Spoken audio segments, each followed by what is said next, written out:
Olá, senhoras e senhores.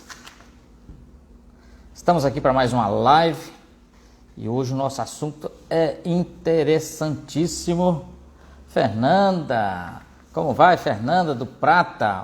Já estou preparando para retornar na região, hein? Graças a você. E aí, como é que estão as coisas? Muito bem, nós vamos aqui convidar o nosso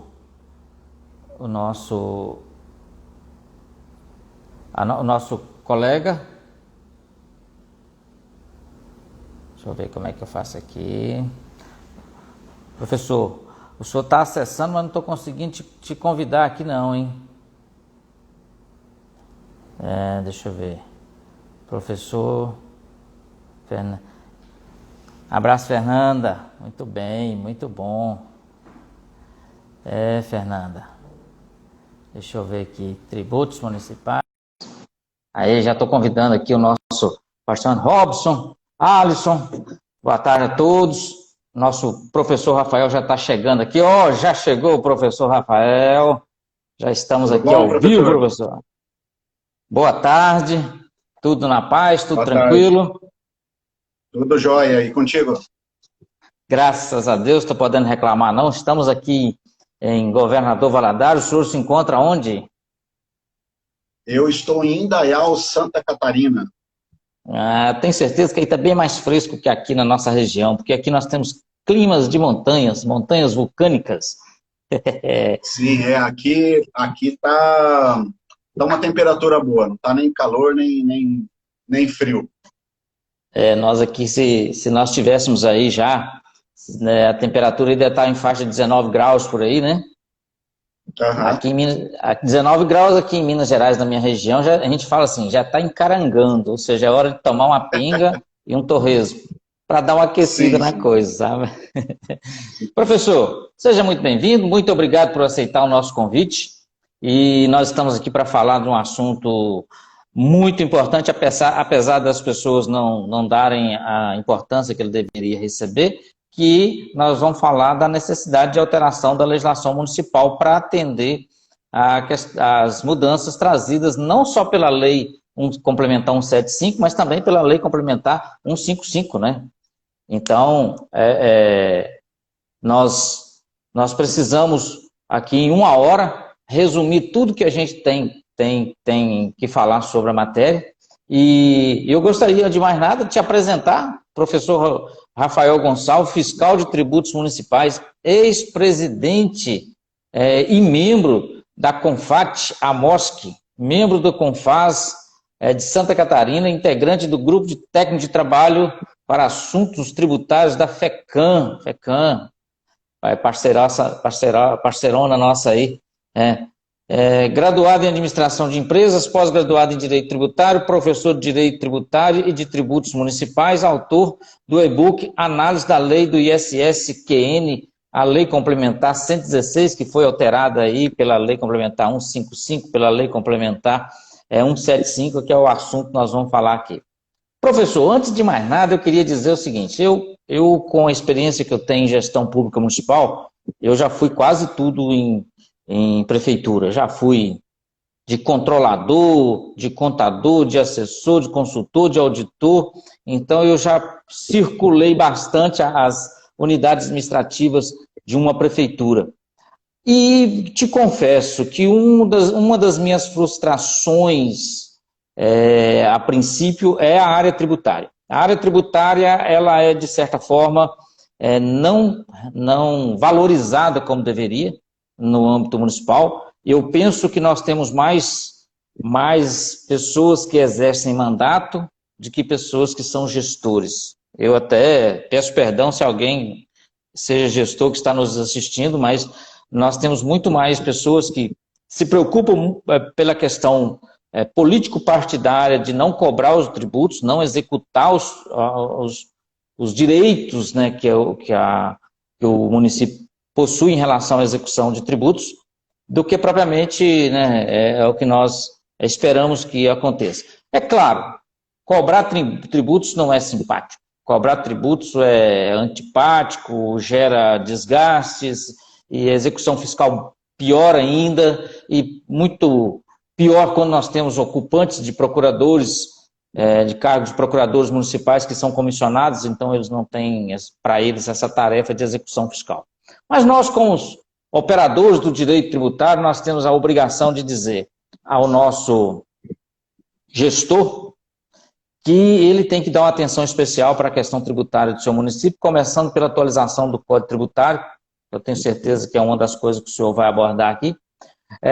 Também o Código Tributário, toda a inscrição de dívida ativa e a prescrição, ela acontece, né? O ajuste para devedores duvidosos que tem que estar demonstrado no balanço patrimonial e uma série de providências. E aí nós tivemos a Lei Complementar 175, que é de 23 de setembro de 2020, que promoveu essas alterações aí na Lei Complementar 116, quanto ao local de incidência do ISS-QN. Nós já tínhamos uma lei anterior que falava sobre isso, né?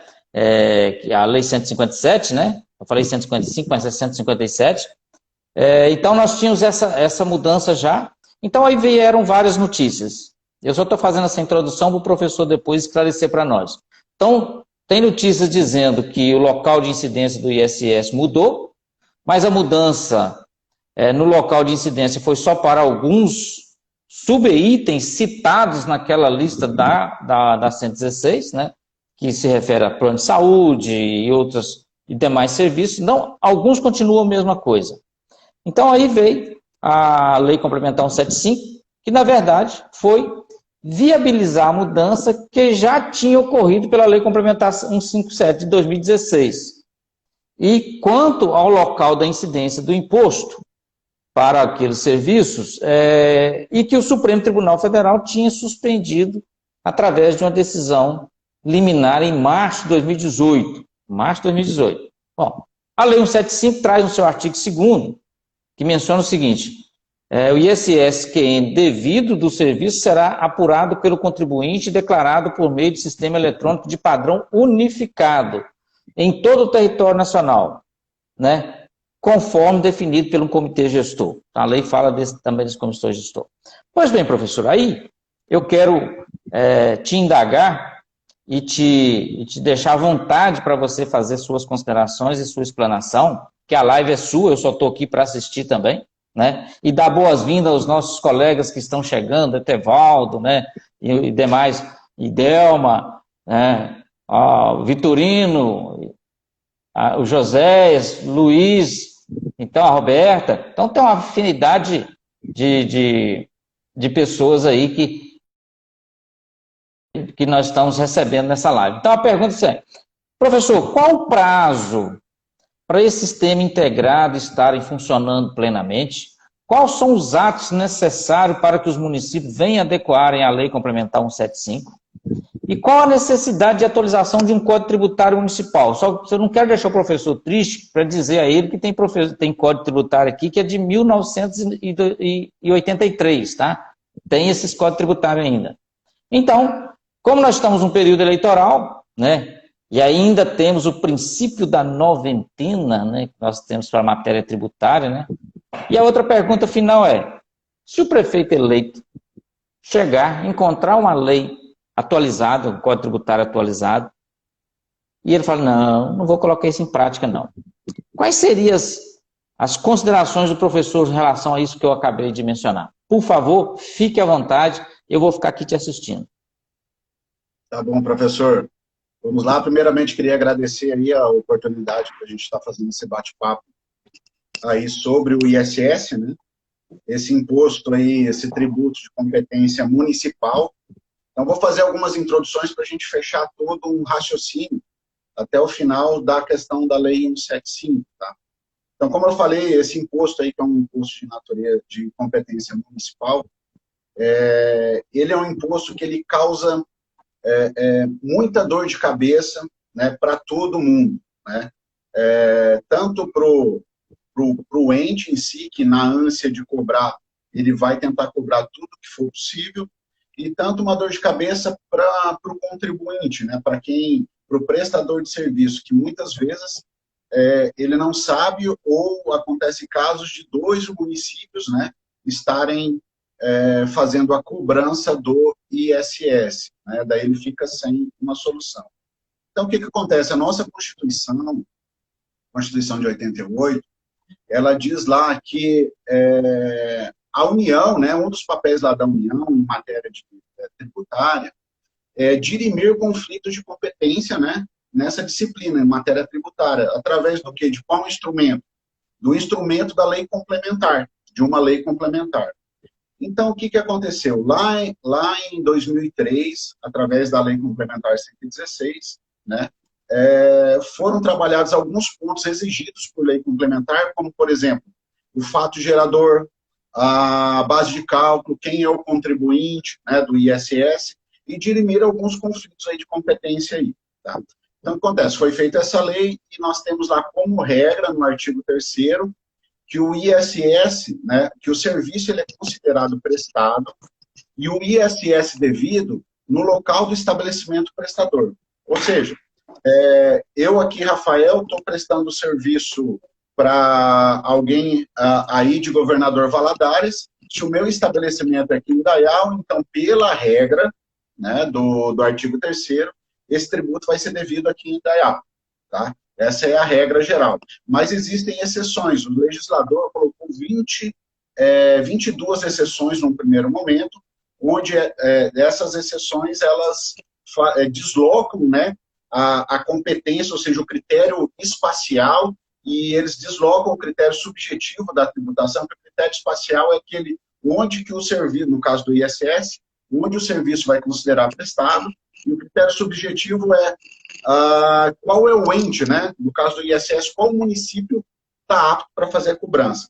Então, num primeiro momento, foram 22 incisos com 22 exceções, onde, ora, o serviço seria devido no local do domicílio do tomador, né? Ora, no local onde o serviço fosse prestado. Aí existiam lá 22 incisos no primeiro momento.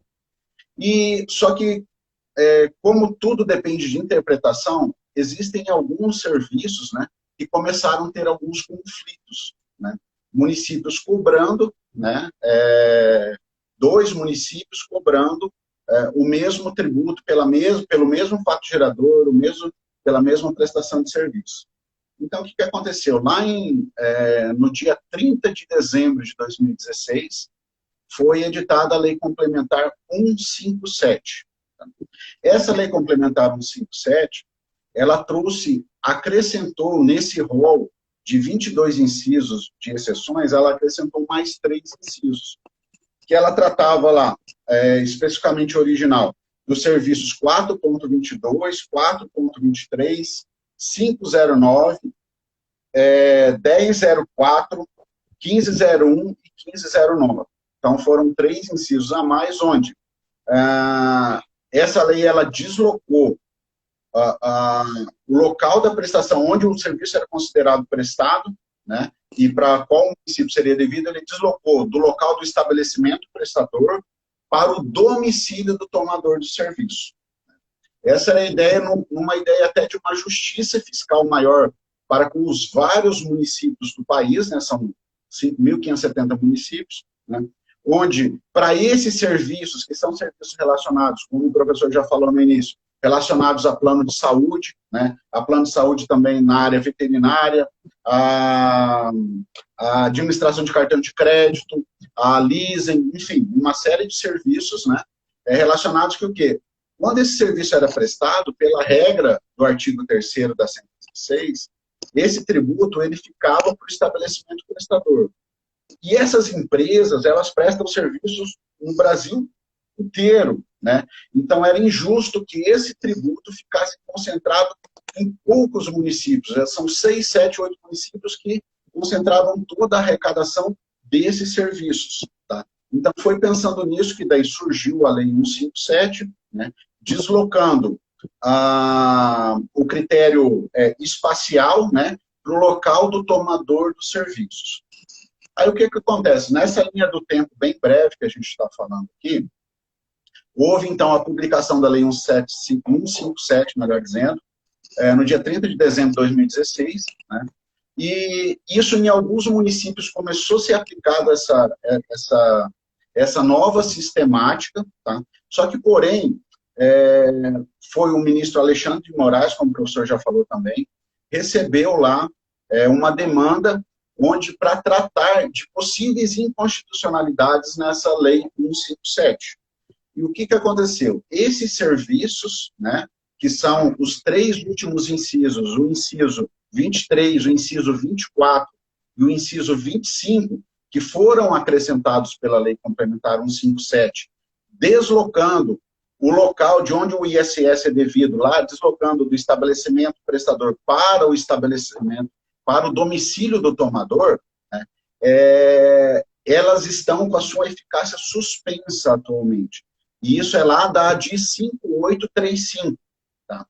Essa ADI 5835, ela estava em pauta para ser votada no dia 19 de julho, só que aí, quando chegou a data, ela foi retirada de pauta.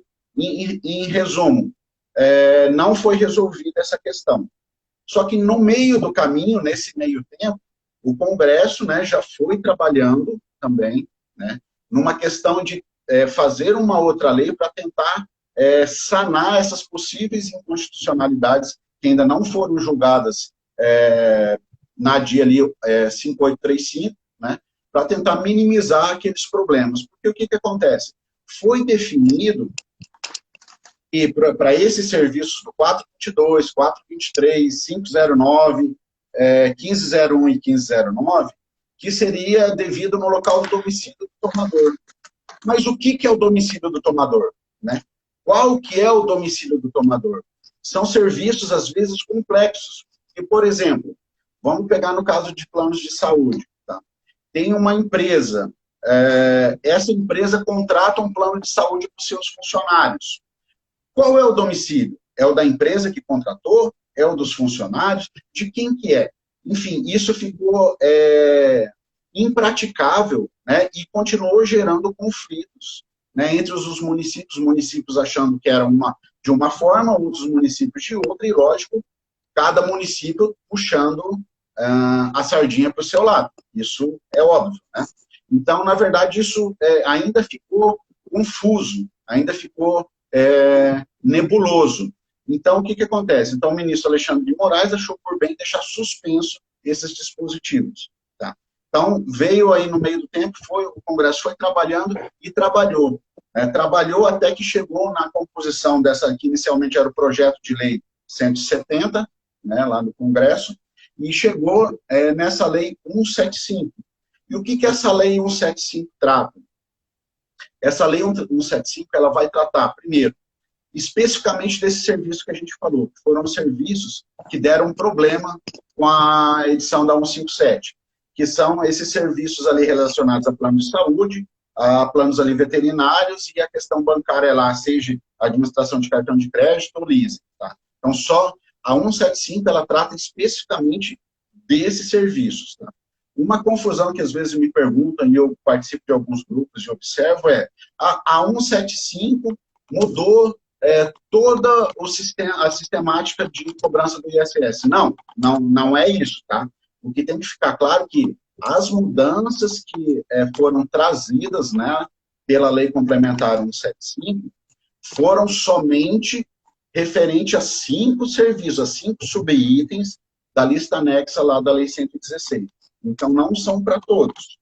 E o que essa Lei Complementar 175 trouxe? Ela trouxe, primeiro, a questão seguinte, essa lei, ela veio instituir, né, uma padronização das obrigações acessórias. Né? Essa padronização das obrigações acessórias, o porquê disso? Primeiro que, como já foi dito aqui um pouco mais cedo, o Brasil são 5.570 municípios. Né? Cada município tem a sua lei. Imagina, para uma empresa de atuação nacional, como são no caso desses serviços aqui, ter que saber, né, de todas as leis, né, dos 5.570 municípios, né, as mudanças que vão tendo nas leis locais também no decorrer, é impraticável, né, a gente sabe que a questão tributária no Brasil é uma questão complexa, né, complicada. Agora você imagina isso. Então, o que acontece? Essa lei 175, ela veio padronizar, né, a questão das obrigações acessórias para esses serviços. Né? E obrigação acessória é aquela questão, entrega da declaração, né? É aquilo que não tem a ver necessariamente com o pagamento, tá? São algumas obrigações que a lei traz. Então, essa lei nasceu para isso, tá? Para a instituição dessas obrigações acessórias, que são a declaração dos serviços prestados. E como o professor bem falou no começo também, no artigo 2º da 175, ela diz lá que o contribuinte ele vai fazer a declaração no sistema eletrônico, e a lei, essa lei 175, falou que esse sistema eletrônico ele vai ser criado pelo próprio contribuinte, né, individualmente, ou por uma associação deles que vai fazer esse sistema, né, e eles vão ter que disponibilizar para cada ente o acesso gratuito. Tá? E o que acontece? Deve ter muita gente de município aqui, até de controladoria, talvez da área fiscal também. O que o município tem que ficar atento? O município ele tem que ficar atento que é dever do município entrar daí nesse sistema e fazer as atualizações da sua legislação, e principalmente em relação à alíquota. Tá? Isso é dever do município. Enquanto o município não fizer isso, não entrar nesse sistema e não fizer essa atualização, né, o município não vai poder fazer a cobrança. Tá? Por quê? Porque isso depende do município. Pode falar, professor. Só uma questão. Quando a gente fala do sistema padronizado, nós estamos pensando num layout que permita, inclusive, essa parte aí de acesso. Ou seja, o contribuinte vai fazer, vai criar esse sistema unificado, mas quem vai estabelecer o layout para esse banco de dados vai ser esse comitê gestor. Né? Isso. Então, o artigo 10. Eu estou falando de auditoria, neste caso. Professor Jorge de Carvalho, rapaz, satisfação, Jaciara, Adriana Fantinel está aqui conosco, doutora Renata Cunha, muito obrigado pela participação de vocês aqui na nossa live. Mas, hein, professor, voltando aqui, então a lei diz o seguinte, que o sistema ele será padrão unificado, né?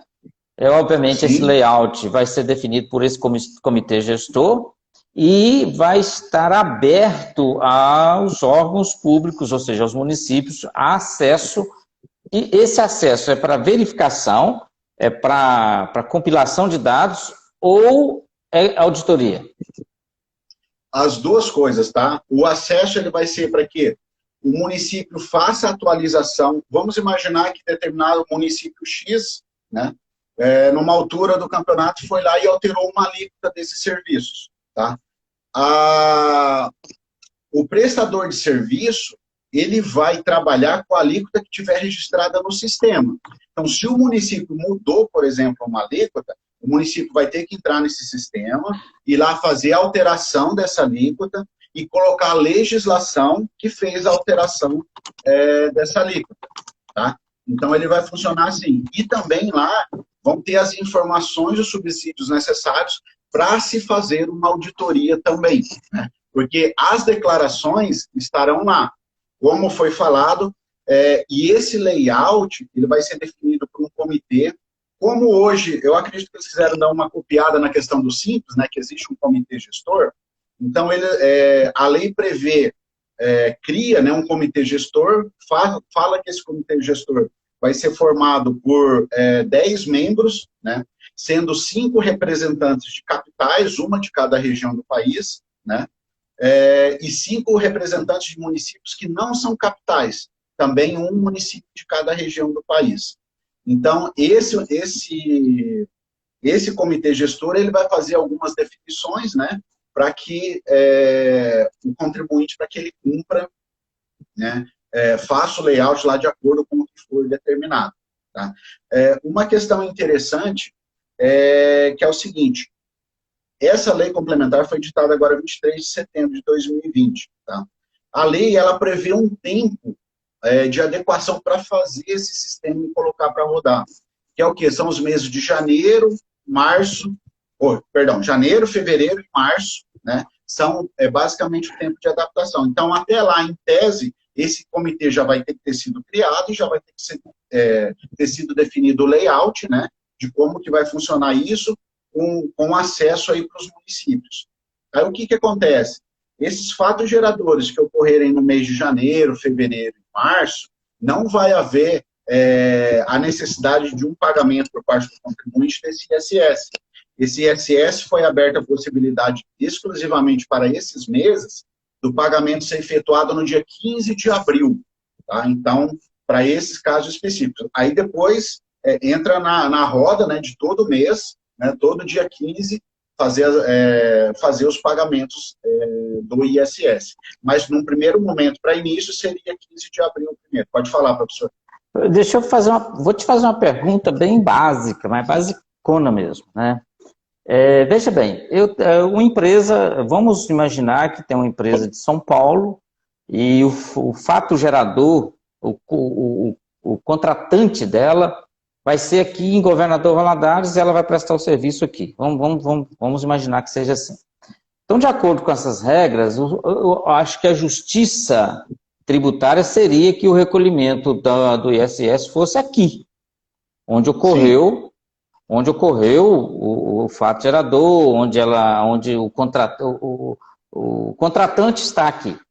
Mas aí a pergunta básica que eu vou fazer é a seguinte: se a alíquota de ISS aqui é 3%, e lá na sede da empresa for 5%, isso não é uma guerra fiscal que nós podemos estar vendo aí, porque o município ele vai, de certa forma, se eu mexer na minha alíquota não tem mais interesse neste caso, nesse ponto de vista, não teria muito interesse eu abrir mão de alíquota de ISS só para vir empresas. Claro que tem um lado social, gera emprego, etc, etc. Mas estaria também lidando com essa nova regra. Ou eu vou ter uma empresa aqui, mas isso não necessariamente, conforme o ramo de atividade dela, que ela vai recolher tributos aqui, ela vai recolher onde ela executar esse serviço, onde ela for contratada. Isso pode gerar um impacto na economia de grandes municípios. Eu acho que do pequeno município não vai ser tão assim, até pelo contrário, um pequeno município pode ajudar, né? Mas o município grande, ele não vai ter ele não corre o risco de ter uma perda de receita tributária, não? Olha, professor, muito bem colocado aí esse ponto, tá? O que acontece hoje, os municípios pequenos, né, eles, referente a esses serviços, olha, se não tem nada, não tem praticamente nada de arrecadação. Por quê? Porque as empresas ficam em outros locais, né? Então, essa lei, né, esse novo formato, ele veio e vai ajudar e muito, acredito eu, que os municípios menores que não tinham essas empresas. Lógico que isso, lá para a empresa onde está sediada, né, o município da empresa, onde essa empresa está sediada, esse município vai ter, sim, uma queda na arrecadação. Tá? E a Lei Complementar 175, ela está prevendo, na verdade, uma forma de que isso não aconteça agora, já na virada em 2021. Tá? Então, ela fez um escalonamento, né? Então, qual que é o escalonamento que a lei fez? A lei fez o seguinte: para o ano de 2021, da arrecadação que tiver com esse serviço, 67,5% vai ficar no domicílio, né, do tomador, tá?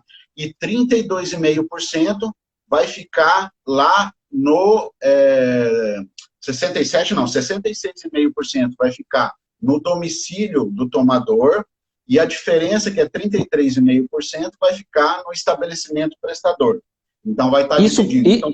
Isso precisa estar na legislação municipal? Ou isso já auto-aplicável pela 175? Isso é 175 que mudou. Daqui a pouquinho a gente vai entrar no que precisa mudar na lei municipal, tá? E se atentar ali a alguns detalhes. Mas essa questão da receita, ela é muito importante para os municípios entenderem a importância da alteração da legislação local, ainda num prazo que a gente vai comentar aqui, para que esses 66,5%, já a partir de 2021, que comece a entrar nos cofres do município. Tá? Aí em 2022 vai mudar, vai ser 85% para o domicílio do tomador e 15% para o estabelecimento, para o domicílio do estabelecimento prestador.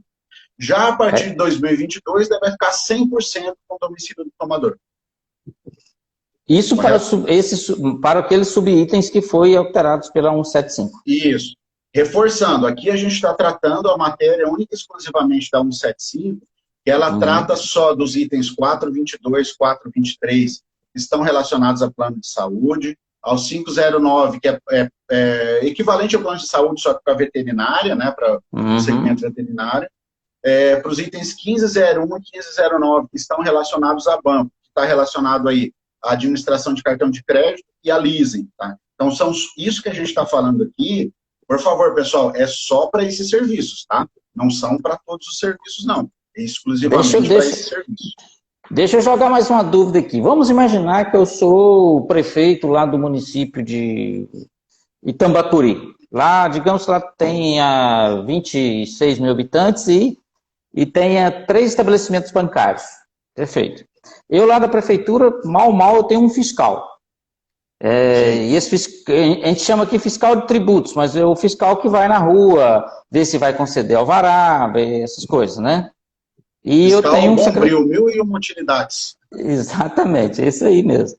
E, obviamente, eu não tenho, assim, um corpo técnico especializado nisso aí o banco vai declarar, o banco vai informar para o município quais foram as prestações de serviço que ele procedeu, e etc, etc. E eu teria que ter acesso a essa banca de dados deles, conforme o layout e tal. E aí, professor, então chegou a hora dos municípios estruturar o seu setor fiscal da prefeitura? E o senhor acha que é o momento de os novos gestores que estão chegando, eles entenderem que para arrecadar precisa investir, precisa preparar? É essa a visão que o senhor tem? Porque isso não é diferente nas outras áreas. Olha, professor, eu trabalhei por quase 6 anos como fiscal de tributos municipais de um município pequeno, né? Fui presidente de uma associação onde envolvia vários municípios e a realidade é praticamente a mesma em todos os municípios do país, que a gente até conversava com pessoas aí de outros municípios. Que é o quê? A administração tributária, principalmente, quanto menor o município, isso mais se acentua pelo que a gente observa, ela tem-se uma visão equivocada dela. Por quê?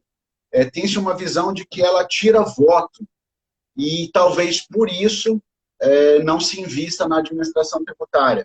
É sempre deixado para segundo plano, né? Isso é uma coisa que precisa mudar, porque todas as políticas públicas, né, que forem relacionadas à saúde, à educação, ao asfalto, qualquer que seja a situação do município, o município precisa de dinheiro, né? E o dinheiro ele vai cair do céu, vai brotar em árvore? Não vai. Precisa de um fiscal, de uma estrutura da administração tributária forte, tanto em relação à estrutura, como em relação à remuneração. Porque a gente vê algumas coisas por aí, porque é sacanagem. Parece, desculpa até a palavra, mas como eu trabalhei, eu tenho uma propriedade de falar, mas tem algumas situações na área de fiscalização, a gente está falando aqui da tributária, mas entra também para a controladoria, que é uma área de fiscalização, né? Parece que algumas coisas são feitas de propósito para que tenha uma pessoa lá que não seja motivada, não seja preparada, né? Então, essas coisas elas precisam mudar, precisa ter uma estrutura, porque a área tributária é onde vai entrar o dinheiro para o município. E hoje, os prefeitos, não todos, obviamente, né, mas a maioria do executivo resolve não investir nisso, porque é mais fácil eu ir na capital do meu estado, é mais fácil eu ir para Brasília, passar o Pires, pegar o dinheiro, do que eu pegar e ter que fazer um enfrentamento. Quando eu estava ainda como fiscal de tributos, a gente fez um levantamento, vários municípios, professor, vários, não era nenhum, nem 2, nem 3, eram vários municípios, que a gente fez um levantamento que se realmente trabalhasse a administração tributária da forma como tem que ser trabalhada, os municípios iam aumentar 4, 5 vezes a arrecadação da receita própria. E a questão da receita própria, uma coisa interessante, só para entender como às vezes o executivo municipal não olha para isso, a importância disso, nós tínhamos municípios que de toda a receita arrecadada, menos de 2% vinha da receita própria. Então, o que isso acontece? Qual que é a análise que a gente faz disso? É um município totalmente dependente das transferências. Aí, quando der uma dor de barriga no Estado, quando der uma dor de barriga da União, como aconteceu há uns 2 anos atrás, se eu não me engano, né? Agora com a questão do Covid, né? Que nós tivemos aí na questão de repasse do ICMS uma queda de receita para a maioria dos municípios, né? Como é que fica esse município aqui? Esse município adotou como política ser dependente. Alguém, numa família, homem e mulher casado, é bom alguém ser dependente do outro? Ter que comprar alguma coisa, ter que pedir dinheiro para o outro? Não existe isso. Na minha concepção, a administração tributária é relegada, vamos deixar lá e não vamos mexer nisso, porque não é interessante, não para o município, não é interessante para o meu capital político. Infelizmente, essa é a realidade da maioria dos municípios. Não sei se eu respondi. Não, sim. Eu sempre menciono, professor, que é o seguinte, o município tem competência constitucional para instituir e arrecadar os tributos de sua competência. E aí, quando vem uma ideia de uma emenda constitucional que os municípios que não conseguem arrecadar 10% da sua receita bruta com receitas próprias, que vai deixar de existir, que vai agregar outros municípios e tal. Tudo isso tinha que servir de parâmetro para um estudo mais aprofundado em relação àquilo que se faz no município. Vou colocar um ponto de vista aqui crítico que eu faço como controlador e auditor. A maioria dos municípios eles não fazem uma análise de quantos reais de IPTU eles arrecadam por morador. Eles não fazem uma análise de quanto eles arrecadam de IPTU, ITBI, ISS. Não vão colocar o imposto de renda na fonte, porque o imposto de renda na fonte ele não é uma arrecadação, ele é uma retenção. Porque é o dinheiro que você paga e você mesmo vai lá e recebe. Já o ISS, o ISS, o imposto de renda retido na fonte, para mim, ele é um fato, uma variação patrimonial permutativa, porque ele sai do débito e vem para o crédito e assim por diante. Mas o ISS, o ISS-QN, o IPTU, o ITBI, as taxas, né, são tributos municipais que precisa ter análise com a visão crítica. Quanto o meu município arrecada com esse imposto por habitantes? Quantos imóveis o meu município possui? Quantos estão pagando IPTU e quantos não estão pagando IPTU? Quanto eu tenho de IPTU lançado a cada ano? Nesse valor lançado, que é um direito da administração pública e um dever do contribuinte, quantos por cento eu estou arrecadando, quanto eu estou inscrevendo em dívida ativa e quanto eu estou prescrevendo. E ainda pior, qual a análise que eu fiz desse IPTU existente que ele não é passivo de execução fiscal porque o custo da execução é mais caro do que o valor do débito. Aí tem esse parâmetro. Gestão, professor. Exato. Gestão.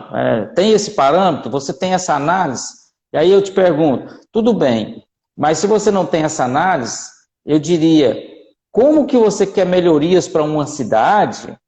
Como que você quer estruturar uma cidade, que você quer trabalhar com infraestrutura, que você quer melhorar a qualidade de vida das pessoas, quer melhorar a qualidade da escola, porque nós estamos falando de tributos, nós estamos falando de impostos, ele entra na base de cálculo tanto para a educação, para a saúde e até mesmo para custear despesas com o legislativo. Então, quem deveria estar envolvido nisso não é só o prefeito, mas quem deveria estar envolvido nisso é o educador, para ele trabalhar aquelas pessoas que estão lá hoje na educação, que pagar tributos pode ser uma questão antipática e árdua, mas é através do tributo que a gente consegue avançar na administração pública. Ah, mas é corrupta, é desvio. Se ela é corrupta e ela é desvio, não é justificativo para você não pagar o tributo. Mas a partir do momento que você paga o tributo, você também tem o direito de cobrar a aplicação daquele tributo em benefício da sociedade. Eu não estou sendo demagogo, não estou querendo falar coisa bonita, não. Só quero falar o seguinte, se você não cumpre com o seu papel, você não pode esperar que o poder público também venha arcar com aquilo que você não fez por merecer. Ah, minha rua tá... Vou dar um exemplo simples para você, que eu fiz uma análise há algum tempo atrás em uma prefeitura, no município, professor, me custou o contrato de assessoria que eu tinha lá. Eu peguei a dívida ativa do município e fui fazer um levantamento. Dos 9 vereadores, 5 deviam IPTU. Estou falando dele, não, mas aonde ele morava, a família, a esposa, filho. O próprio prefeito tinha 5 anos que ele não pagava o IPTU da casa dele. Eu fiz um relatório, mandei para o prefeito, isso vazou, a Câmara ficou sabendo, a oposição foi, falou, o meu contrato foi junto. Sim. Certo? O procurador ficou nervoso, porque eu escrevi que é obrigação do procurador fazer a inscrição de dívida ativa e, obviamente, a execução. Né? Então, quando a gente está falando de tributos, a gente tem que falar um pouco mais para esse ponto de vista também. Porque hoje nós estamos numa campanha eleitoral onde todo mundo que vai para a tela, porque nós estamos numa campanha eleitoral virtual, é cheio de vídeos no YouTube, cheio de vídeos no Instagram, no Facebook, e no WhatsApp, tem vídeos e propostas de tudo quanto é jeito. A proposta maior das pessoas é que ninguém paga nada. Agora, se tem 3 pessoas que usufruem de um serviço público, as 3 pessoas pagam, mas se uma deixar de pagar, as outras 2 vão ter que pagar. Então, essa é a ideia. Então, quando a gente fala de mudança de cultura na cobrança de tributos municipais, nós não estamos falando de uma coisa que começou ontem, nós estamos falando de uma coisa que vem há muitos anos. Vem sendo... Aí, quando você chega para o prefeito em 2021, que ele tomou posse no 1º de janeiro, chega o professor Rafael e fala assim, prefeito, nós temos um prazo para implantar a arrecadação de ISS-QN, nós precisamos mudar na legislação municipal, nós precisamos fazer execução fiscal, nós precisamos demonstrar isso, demonstrar aquilo. Ele vai virar e falar assim, por que eu acabei de tomar posse, tenho que fazer isso? Por que ninguém nunca fez antes? É porque ninguém teve responsabilidade de gestão tributária.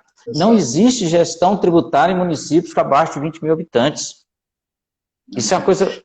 Professor, eu até complemento, assim, independente do município, menos de 20 mil habitantes ou até mais, a gestão dos recursos do município, no tocante à entrada do recurso, que eu vou dizer agora, ela só vai funcionar, na minha visão, bem, quando 3 áreas importantíssimas do município trabalharem juntas, né, trabalharem sincronizadas, que é a administração tributária, obviamente, né, e estruturada, também não adianta deixar uma administração tributária de qualquer jeito. A área de controle não pode estar olhando só para a despesa, né, porque a gente sabe que tem um enfoque grande, até por parte dos tribunais de contas, né, dos estados, o enfoque maior é a despesa, como é que você está gastando isso, como é que está, mas e daí? E a receita, né? Não se pode deixar o controle interno, não pode deixar de olhar a receita do município, e também com a procuradoria ou com a advocacia municipal, enfim, cada município às vezes vai dar uma denominação, que é para que, principalmente esse contencioso, seja ajudando, auxiliando no contencioso administrativo, talvez, mas principalmente no judicial, que é a execução da dívida ativa. Como o senhor falou, tem muitos municípios com muito saldo, né, de dívida ativa para cobrar e que não cobra. Né, e isso precisava, né, ser trabalhado aí para melhorar as receitas do município. Então, eu penso que essas 3 áreas elas têm que trabalhar muito juntas aí, né? Então nosso recado fica para que o gestor que está chegando, ele realmente faça a gestão tributária. Um dos melhores exemplos que ele pode dar para a sociedade é dizer que ele está cuidando daquilo que ele tem capacidade para receber, que ele não está abrindo mão daquilo que depende dele para arrecadar. Né? Acho que é o melhor recado. Professor, nós temos 15 minutos para o senhor complementar. Eu olhei no relógio agora aqui, vou tentar complementar. Vamos rapidinho aqui, para a gente chegar aqui na parte da necessidade da modificação da lei. Vou até pular umas partes. Qualquer coisa a gente marca um outro dia, faz um outro bate-papo sobre qualquer assunto, que a gente está à disposição. Mas vamos lá. Voltando para a questão da 175. Qual que é a necessidade? O município ele vai ter que fazer as modificações que vieram expressas lá no artigo 14 da Lei Complementar 175. Então, o município pode fazer o quê? Basicamente, lá, dar um Ctrl+C, chegar na tua lei e dar um Ctrl+V. Obviamente, tá? Vou reforçar aqui, que tem que fazer as adaptações, né? Ver lá a questão do artigo, ver as remissões como está tudo certinho, e é praticamente isso. Agora, uma questão que não está no artigo 14 da 175, que, na minha opinião, precisa ser levada em consideração, é o seguinte: existem alguns municípios que têm instituído o CEPOM, né? Eu chamo de CEPOM, mas o que é? Eu vou explicar aqui. O CEPOM é o Cadastro de Prestadores de Outros Municípios. Então, normalmente nos municípios que existem no CEPOM, quando um prestador de serviço vai prestar serviço lá, um prestador de serviço de fora, vai naquele município e presta serviço e ele não tem um cadastro, essa lei manda ele fazer a retenção independente do serviço, independente do que quer que seja, né? E isso já foi julgado pelos tribunais superiores, dando ok para esses tipos de lei, né?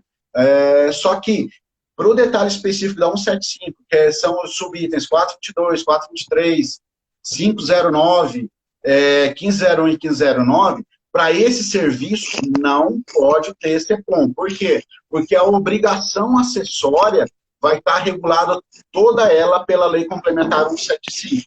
Okay? Então, essa parte a gente não mexe.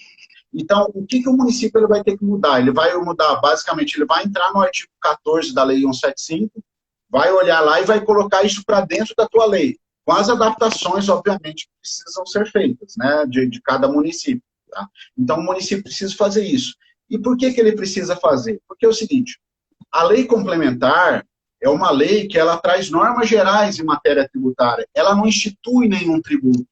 Então, vamos imaginar que tem algum município do Brasil, eu não sei, eu não conheço todos, obviamente, mas vamos imaginar que tem algum município que não fez a sua lei do ISS. Ah, mas tem a lei 116, ele pode cobrar. Não, não pode cobrar. O município tem que instituir. Então, é a mesma situação aqui que a gente está tratando agora, tá? Se o município não fizer essas alterações, ele não vai poder fazer a cobrança. Aí, se ele não puder fazer a cobrança, quais implicações que a gente pode ter lá? E só reforçando o seguinte: muita gente pode pensar assim, o executivo, a responsabilidade do executivo. Pessoal, matéria tributária, via de regra, salvo se tiver alguma outra lei orgânica dizendo diferente, mas assim, não é responsabilidade exclusiva, não é matéria de iniciativa do executivo exclusivo. Pode o vereador, então vamos aí, vocês aí que são vereadores, que estão se candidatando, olhem quais são as suas responsabilidades. Essa responsabilidade, né, inclusive de renúncia de receita, que a gente vai falar um pouquinho, por causa da 101, né, pode recair, inclusive, sobre os vereadores. Por que só sobre o executivo? O professor, o senhor falou um ponto importantíssimo. Se a execução fiscal, a lei de responsabilidade fiscal, ela traz especificamente lá no seu artigo 59, a obrigatoriedade de fiscalização do cumprimento daquela lei por parte do Poder Executivo, Legislativo, que é o titular da fiscalização externa. Então, se cabe ao Poder Legislativo a fiscalização dos ditames definidos pela Lei Complementar 101, e lá na própria Lei 101 está definida as metas fiscais. E tem que ter um anexo na lei diretriz da evolução da arrecadação. Então, em termos, o senhor está dizendo o seguinte: olha, se o município ele tem a obrigação de instituir e arrecadar todos os tributos de sua competência, e para que ele faça isso, obrigatoriamente exigir a existência de lei municipal, e se cabe ao Poder Legislativo a fiscalização do cumprimento dessas metas fiscais, então a responsabilidade é de todos. A iniciativa da proposição de lei é privativa do chefe do executivo, mas a responsabilidade são de todos. No caso, o município que não esteja adequando a sua legislação e não esteja arrecadando esse tributo por ausência de lei, compete à Câmara provocar o executivo. Exato. E o que acontece nesses serviços? Perdão, professor. O vereador não vai fazer isso, porque se ele fizer isso, o de oposição vai falar assim: o vereador inventou uma lei para arrecadar, para tributar. E não é tributar. O senhor falou um negócio aí que é muito, muito bom esclarecer novamente e reforçar. A Lei 175, ela não cria tributos. Ela não altera a alíquota de tributos. Ela adequa a forma de cobrança de ISS-QN como acessória. Então, é preciso deixar isso bem claro. É preciso deixar isso de forma assim, bem nítida, que mexer na legislação para a cobrança do ISQN nos termos da 175 não quer dizer que o prefeito está chegando e aumentando o tributo. Isso precisa ficar bem claro. E uma coisa interessante é o seguinte, normalmente a classe política não quer mexer no vespeiro da tributação porque impacta no seu capital político, mas assim, esses serviços, eles não vão impactar principalmente na cidade pequena ali com o eleitor dele, se ele for pensar nisso. Por quê? Porque a empresa está lá em São Paulo, está lá numa cidade grande, lá longe, não vai ter impacto nenhum para ele, político, vamos dizer, em relação a isso. Então, é a responsabilidade de todo mundo. E reforçar, por exemplo, o artigo 1º da Lei Complementar 116, ele vai lá e fala que a responsabilidade na gestão fiscal pressupõe ação planejada e transparente, devendo obediência a limites e condições no que tange a renúncia de receitas. Então, se você não estiver instituindo alguma coisa, nesse ponto você está fazendo uma renúncia de receita. O artigo 11 vai mais ou menos no mesmo sentido, né? O artigo 11 ele vai falar numa altura lá que é necessário a instituição, previsão e efetiva arrecadação dos tributos de competência do ente da federação. Né? E vou mais, professor, só no tocante à responsabilidade de todos, inclusive do legislativo. Lei 8.429, Lei de Improbidade Administrativa, o inciso 10 do artigo 10, tá? Ele fala que a ação negligente na arrecadação de tributo ou de renda configura como um ato de improbidade administrativa. Será que eu ficar prevaricando para editar uma lei para cobrar, será que eu estou fazendo um ato de improbidade administrativa? Não, lógico que está. Acho que está. Exatamente, né? Então, tem todas essas questões. Então, só para a gente tentar encerrar aqui em 3 minutos, professor, precisava fechar um raciocínio. Assim, então, o município ele precisa fazer essa alteração e ele precisa fazer tomando cuidado com os princípios que tem lá no artigo 150 da Constituição, que são as limitações do poder de tributar. Vou falar os dois. Um que é da legalidade, que é o quê? Só por lei, não tem jeito, tem que fazer a lei, tá? E o outro que são os princípios da anterioridade. Eu tenho a anterioridade normal, que é do exercício, só no ano seguinte, e tenho a anterioridade nonagesimal, que é a anterioridade de 90 dias. O que acontece? Se o município não publicar a lei até o dia 31 de dezembro, o que acontece? 2021 todo, ele vai passar sem poder arrecadar essa parte. E aí, vou ter renúncia de receita? Será que, para a lei de responsabilidade fiscal, isso vai estar sendo uma efetiva arrecadação de todos os tributos? Qual que é a responsabilidade do executivo e do legislativo nisso? Então, para mim, é uma responsabilidade conjunta, né? Compartilhado, eu concordo. Porque é o dinheiro para o município. Ainda mais um dinheiro desse que, para 99% dos municípios, vai ser um dinheiro novo, um dinheiro que não vinha para o município. Então, era mais ou menos isso, professor. A gente sabe que deve estar quase para encerrar, né? Eu dei uma acelerada, mas volto a reforçar. Tem muito assunto nessa área tributária para a gente falar. Eu fico à disposição para se for o caso de a gente fazer outras lives e pormenorizar um pouco mais essa questão da lei, que também a gente está à disposição. Bom, antes de falar que a gente está acabando nosso tempo aqui, eu queria, professor, primeiro, antes de mais nada, eu queria te parabenizar pelo domínio da matéria, pela forma que você colocou a matéria, de forma organizada, onde as pessoas que estão assistindo, elas conseguem saber a importância dessa matéria, saber a importância que o município precisa ter essa harmonia entre o legislativo e o executivo. Não é o executivo querendo tributar ninguém, além daquilo que ele tem a obrigação. Aliás, o executivo tem a obrigação de fazer gestão tributária. O legislativo tem a obrigação de, em conjunto com o Poder Executivo, atualizar essa matéria, e a parte de fiscalizatória, tanto da controladoria como do próprio Poder Executivo e Legislativo, eles têm que desenvolver formas de estar aferindo que realmente está sendo feito isso para a evolução da receita. E parabéns pela forma que o senhor colocou. É preocupante, chega a ser uma coisa que deixa a gente um tanto quanto ansioso para que os municípios realmente fizessem essa mudança, né? Fizessem essas alterações de forma bem responsável, mas infelizmente nós não temos o poder da decisão de forçar essas gestoras a fazerem isso. Eu acho que a gente deveria fazer, em outro momento, ou um curso online para as pessoas se inteirar do assunto, que aí a gente poderia até subsidiar como fazer isso, né? Ou até mesmo uma outra live para tratar desse assunto.